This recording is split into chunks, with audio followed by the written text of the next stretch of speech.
Di ba ang pagluhod ay pagsamba? Bakit kayo nakaluhod? So ayan, may pinadala pa siyang litrato ng tagapamahalang pangkalahatan at merong nakaluhod na mga ministro. So well, Katupa, no? Lilinawin ko lang, i-correct lang kita. So dito sa komento mo, may punto ka naman ng katumbas ng pagluhod ay pagsamba.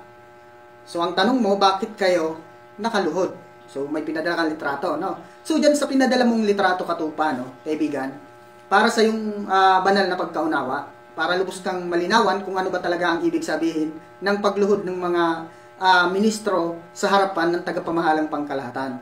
So yun, no, i-explain ko lang, no, yan pong pinadala mong litrato ay yan po ay ang mga bagong kakatapos lang na nanumpa sa harapan ng tagapamahala at sa harapan ng Diyos. Yan po ay ang mga bagong ministro na itatalaga kahit saang dako ng daigdig.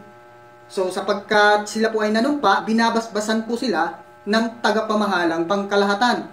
Sapagkat sila po ay nanumpa sa harapan ng Diyos, ang ginamit pong kasangkapan ng Panginoong Diyos para magbasbas ang tagapamahalang pangkalahatan. So sa mga oras po na yan ay tapos na po ang pagsamba dyan. Kaya yan po ay nakaluhod para ipatong yung dalawang kamay ng tagapamahalang pangkalahatan sa mga bagong nanumpa na mga ministro.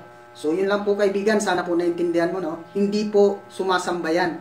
Yan po nakaluhod sapagkat iyuyuko nila ang kanilang ulo at ipapatong ng tagapamahalang pangkalahatan ang dalawang kamay sa ulo ng mga ministro sapagkat ito'y kanyang babasbasan. Ipapanalangin niya upang ito'y magkaroon ng kabuluhan sa Diyos sapagkat yan din po ay aral ng Biblia.